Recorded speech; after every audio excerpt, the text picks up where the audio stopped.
Tannehill is sacked. This time Dane Fletcher. Hey. This was the first down sack by Fletcher. Let's see how you do under pressure. Yeah, I've been wanting this shit forever. I've been in the field with whatever they throw at me. Welcome to Fletcher's Unfiltered Podcast, touching on all things fitness, business, and issues in Montana. All right, welcome to episode number 7 on Fletcher's Unfiltered Podcast. Today, I just wanted to kind of recap the last month and what we've seen at the gym, what I'm taking notes of, what I've learned a lot from, and I'll start it off with our Hell Week. So our Hell Week was the best Hell Week by far, leaps and bounds better than anything that I've seen here at the gym for our Hell Week, and people signing up, but really showing up too.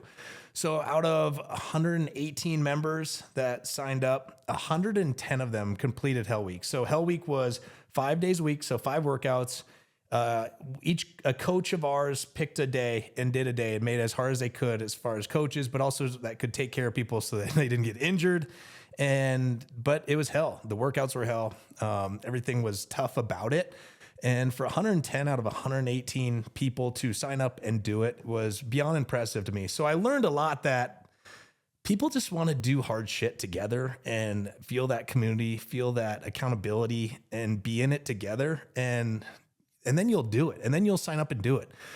So I carried on the Hell Week mentality, I'd say, for myself personally. And I went into a 3-day fast right after that. In that 3-day fast, I learned a lot. So 72 hours, I learned, well, one, I just wanted to do it because I'm a snacker and I wanted to see if I could just go 3 days without eating. All the other benefits and the anti-cancer or whatever, I thought that was cool, but that's not really what I did. I just wanted to see if I could mentally do it, which I knew that mentally you can do it. It's just, how hard is it? How taxing is it? How tired do you really get? I learned that I wasn't very tired at all. I got, the endorphins or whatever it is, I got a ton of energy from it. The hardest part was just keeping my mind off of food. So it kept me busy. I mean, one night I was here till 1:00 in the morning, just redoing the carpet and the front entryway just to keep my mind off the stuff. I couldn't be around food or smell it, or else I would, it killed me. I would want to eat. I am an eater. So I learned that from the fast. I learned a lot of stuff from the fast, but if you're looking to get into that world and try a fast, just, be ready for it. You can still work out. You can still do a lot on your fast. You're not just like a pud and not doing anything. I got a lot done. I got more done maybe on the fast than I ever have done eating food. So be ready for that. So then the fast carried me into our staff meeting last week. And we all kind of were talking about how do we keep the momentum going as a staff here and as a community, as a gym? How do we switch things up that wouldn't be too taxing on our members? But we have a lot of momentum. People are beyond involved and excited right now and want to get fit, want to get better, and want to be into challenges. So how do we do that? And so we came up with, again, cranking down the cold tubs without telling anybody. So usually our cold tubs, for anybody that doesn't know, sits about 55 degrees, and we cranked them down to 38 to 40 degrees for this last week without telling anybody. And the idea is I wanted to see how mentally tough our members are, one, but also, how do you overcome these obstacles that you didn't, like Monday when you get in that and you didn't know it's going to be cold? How do you overcome that? Do you still do it? Do you not? Do you back out? I learned that our members are tough, like very tough, and embraced it, almost too tough. People like, the challenges, and people like what they're up against here. And so it's really cool to see this last week of how people embrace it and overcome even little obstacles that you don't know, because you're going to come across these things in environments that aren't known in the world, let's say. So that's the cold challenge, which led us to the momentum. How do we keep momentum? I'm a big momentum play, and I'm a big momentum person in the sense of if you have momentum, you got to keep with it and carry it. We have a lot of momentum as a gym, as a community, with our members, as a staff right now. We have a lot going in our favor, and how do we continue that on? And what I'm learning is that people want to be doing things together. People don't want to go to the gym or go outside too often and just do hard things by themselves. Yes, you have your people that want to do that, and good for you if you do. So I wanted to come up with a challenge, and it's a 4-week challenge, and I base these 10 things on things that I want to clean up myself for my own habits, for my own routine for the next 4 weeks, and not make it like so challenging that I can't do it or I don't want to do it. This isn't like the 75 hard. This isn't like a Cam Hanes challenge where you gotta, go run 250 miles or anything like that. It's nothing where you're just going to starve yourself.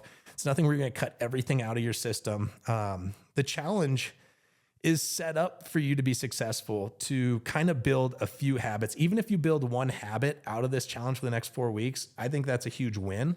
And so what I'm trying to do is just dig deeper than what you're at right now. And if you are involved in, just sharpening the axe, if you will, and getting a little bit tougher, a little bit better, and mastering your craft a little bit more, this challenge would be for you. It's called the Cut Deep Challenge. So there's 4 things that you need to cut in this. And again, it's not cut everything out, but there's 4 things. So this one would be cutting everything out on is the cream and sugar out of your coffee for 4 weeks. So black coffee, I don't care what kind of black coffee you do, but just black coffee. So cutting out all the bullshit out of your coffee. That's 1. 2 is screen time. Again, you're not cutting all your screen time out. You're just going to cut it in half. You have a week now to look at what your screen time is, basically on your phone, on your TV, whatever you see, your computers, whatever you have for screen time, you're just going to eliminate half of that. And there's ways to go about it on your phone. That's pretty easy. You can look at your current screen time, say it's 4 hours. You can say, okay, I'm going to cut this down to 2 hours and put a limit on it. Just put the limit on it. And when you hit 2 hours, you're done for the day. And that's what it is for screen time. Unhealthy snacks, you're going to cut all unhealthy snacks for the next 4 weeks. What I do, I've done this in the past and it's awesome. Actually, it's better than you think it's going to be. What I do is I put a thing of protein, like a jug of protein in front of where my unhealthy snacks are. Cause again, I am such a snacker. So if this one is going to hurt anybody, it's going to hurt me the most. Just put the protein in front of the snacks, get a scoop of protein out, shake it up, put some water in it and down the hatch. It's crazy how fast protein kicks in your system and tells your system that you're full.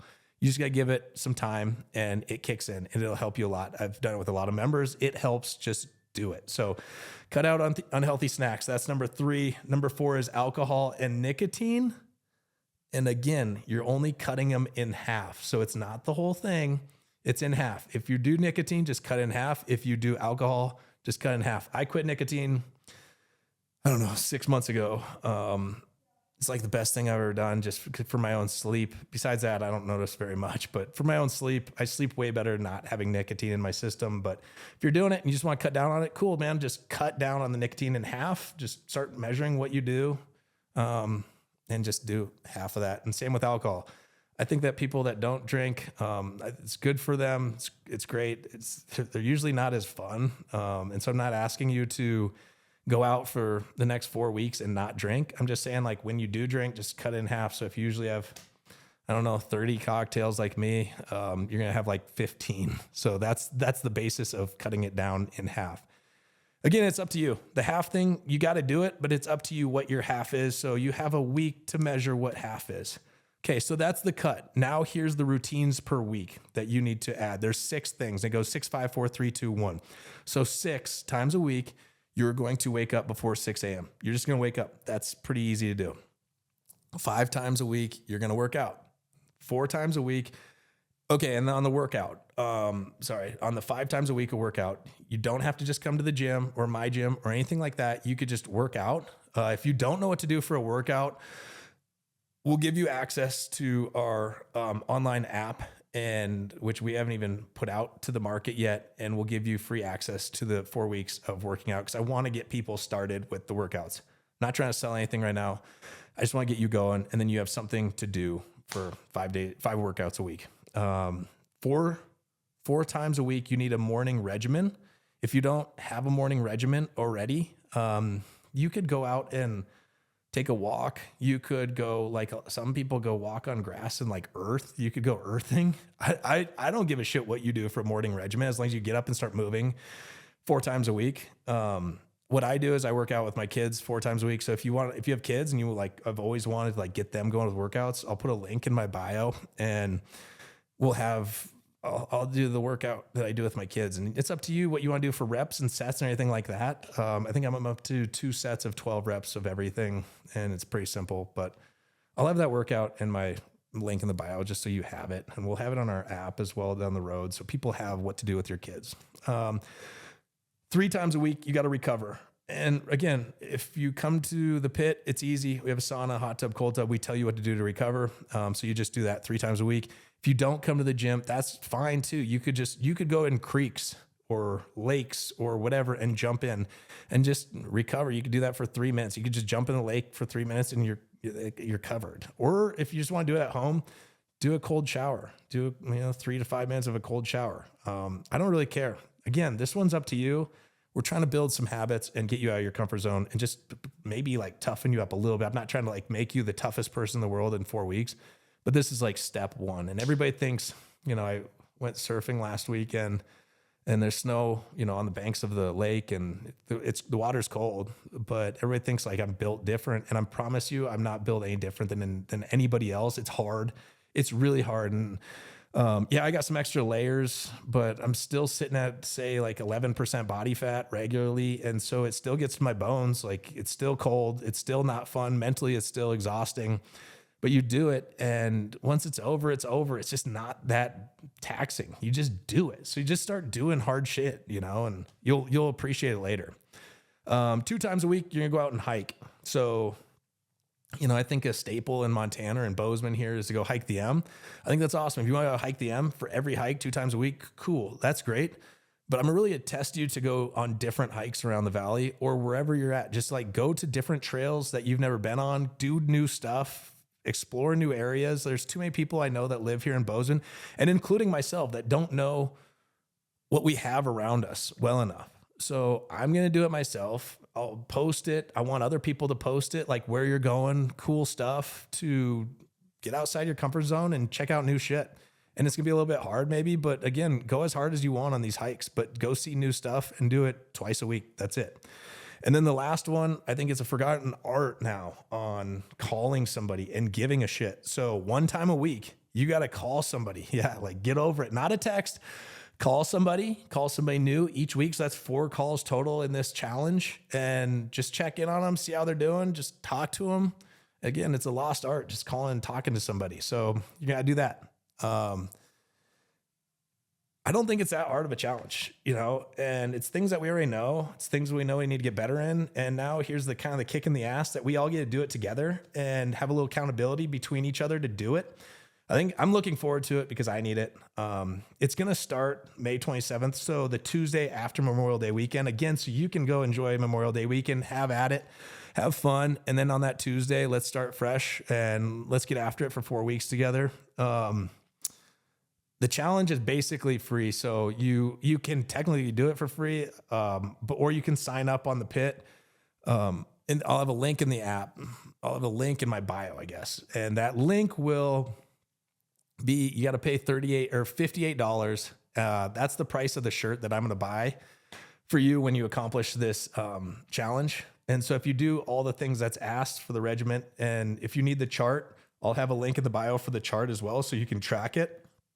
But it's, you got to like have a proof of life, right?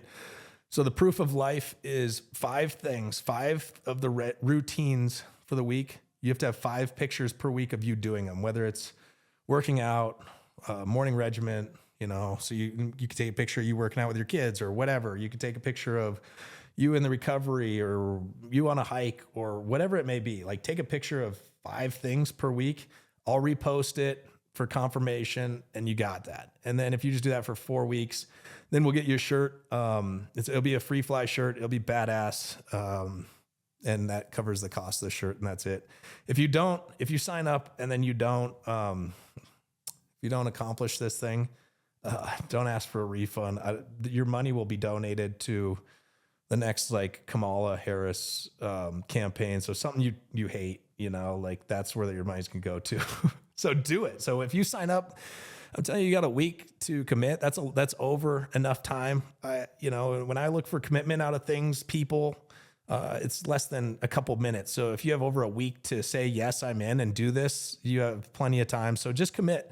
If you're afraid of committing, then don't commit. I don't really care. This is something that I'm going to do for the next 4 weeks and commit to, and I'm excited about it. And I know a lot of people that I've just talked to around the gym are in and excited about this as well. So something to do, something to be, proud of, get outside our comfort zone just for 4 weeks, something to change up our own habits. I'm curious to see how even just 4 weeks of drinking black coffee kind of affects things I do, and see if I can just be a black coffee drinker for life. I don't know, maybe.